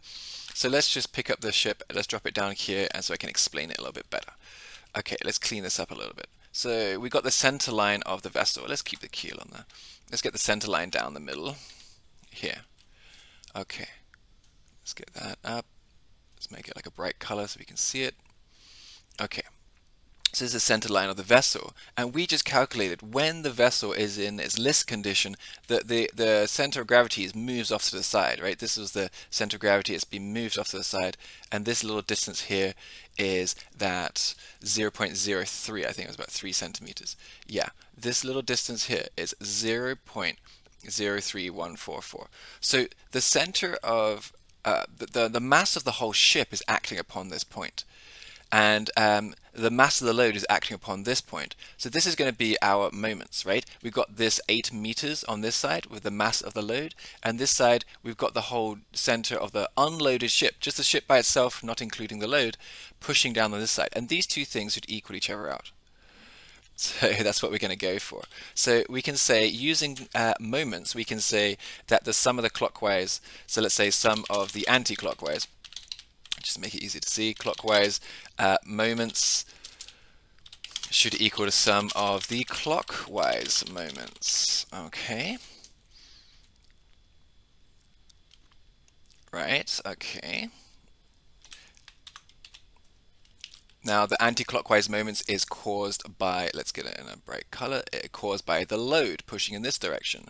And the cause of the anti-clockwise moments is caused by the unloaded ship pushing in this direction. So this is going to be the mass of the load. What am I going to call it now? I'm going to call it X, mass of load multiplied by the distance from the center line should equal the mass of ship unloaded without the load times by the distance from the center line, because that's what a moment is, right? It's a force times by a distance, or in this case we can just use mass times by distance. We'll get everything in ton meters, and that's just fine. We can do that for, yeah, we've seen this stuff before. This will be ton meters, this will be ton meters, that's just fine. Okay, so what's the mass of the load? Now I'm going to call that X because I'm solving for this one, so let's call that X. The distance that it is from the center line is going to be 8. The mass of the ship when it's unloaded is going to be 8,000 tons minus the load. I still don't know what it is, which is really annoying, but I'm calling it X, right? The load. And the distance that it's acting upon from the center line is the 0.031444667. Just writing some more numbers down from my calculator. Now I'm going to solve this little guy, and we'll get into it, right? So this is just going to be some algebra. It's more complicated algebra. It's the algebra I'm always worrying about or warning against or warning about in GES 2 is that you have two variables on each side, you know, two x's. You see it in the expansion questions and the equilibrium temperature questions for the QMAC-T stuff as well. Usual kind of setup actually, but it's just annoying to have it in here, you know, underneath all these other layers of complexity. So I'm going to multiply these into the brackets over here. Let's get those expanded out. I've still got this number in my calculator, so that's just fine. We can times this by 8,000, 251. So just crunching the numbers now, this will be 251.557 minus 0.031444667x. And this will be equal to 8x on this side because those guys are multiplied together. Wonderful. Now this is negative, we can add it to the other side. This is going to end up being 8.031444667x because I just added it on, is equal to 251.557. And I'll just do that on my calculator, I suppose, to double check it. Whereas my 0.3 business plus the 8, that's the number right down here. Then we get to divide the 251.557 divided by that number. So I just divide by answer. So it gets me 31.32 tons. That'll be the mass of the load, I think. 31.32. Again, it'd be great if we could check this against something or someone. 1515 tons. This should be the mass of the load, because that's what I said what X was. So mass of the load lost overboard should be 31.3215 tons. Okay, there it is. Had to do a lot of work to get there. And that was the mass of the cargo lost overboard, 31 tons. Ugh, that was so much work to get it. And I didn't use the formula of md delta. We didn't need it, I suppose. Yeah, we needed this, which is new. I had never used it before. Very strange. Well, it will now be part of my course when I teach it. But these are the harder papers, seriously. I don't mean to scare you. There's about one time a year there's these very hard papers. The rest of the papers are easy, using traditional questions. It just seems to be around the March time that we have these really hard papers. They tend to be March or the June paper. We're going to go through all of them. That's what I want to do with these videos right now, is walk you through these really hard papers. Because you're going to have to watch the video 5 times to understand it. So I don't want to explain that in class. All right. So many times, right? We can explain once or twice, but then you can just refer to the video. So that was part A. Part B is the new kg after the vessel has lost its cargo. Okay, that was part A. Let's do part B. So part B is the new kg after the vessel has lost its cargo. What are we going to do about this? This will be unloading, I suppose, and we're used to doing unloading calculations using a table, and it's going to be moments again. It's going to be a bit like the beam questions again. So what do I need to set this thing up? Let's get some space. So here's a copy of the question. I probably want a diagram just so I can look at it occasionally. And then we're going to build a change of kg diagram, right? This is like, you know, if you had some fuel tanks and you're filling the fuel tanks, you're bunkering or unbunkering fuel, which is much more within your job description, we would check out the change of centers of gravity. So we have name, and then this will be the mass. We don't need the force column. I'll just include it, but I'll cross it out. And then we're going to have the distance, and then this will create a moment, and then the direction that everything's moving in. And I really am tipping the ship on its side in order to do this, but I'm not going to draw that because that's what we do in training and we don't need to do it all the time. At the end of the day, it's actually quite easy to do it without. And as usual, we should have quite a nice easy setup on this table. We should have the ship, the load, and then ship plus load, as usual, I hope. And then, as always, this will be like clockwise, clockwise, anti-clockwise, and we don't need the force column. So that should make life a little bit easier. We know the ship and the load combined is the 8,000 tons. Oh, let's pop in some units to make things look nicer. This will be done in meters. The moment, therefore, will be ton meters. That's just fine. And the direction will be anti-clockwise or clockwise. All right. Let's get the question up. There we go. And we just said that the load was, what is it, 31.32.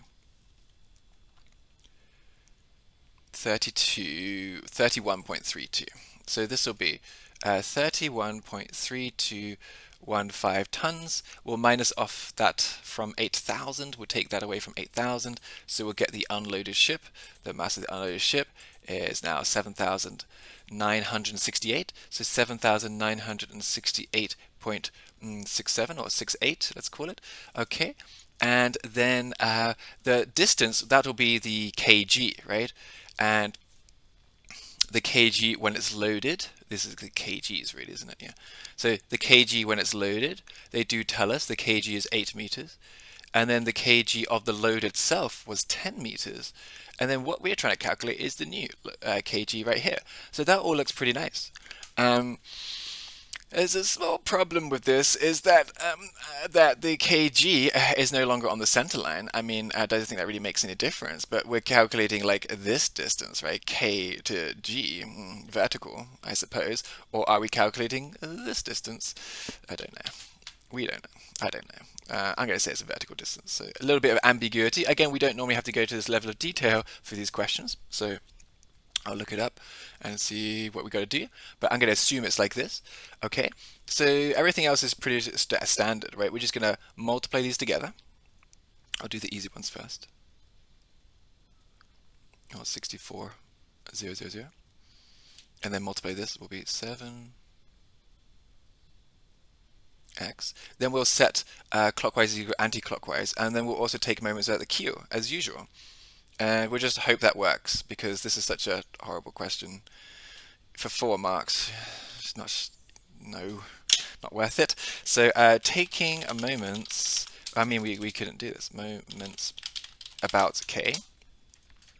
And then we're also going to say sum of clockwise moments is equal to sum of anti-clockwise moments.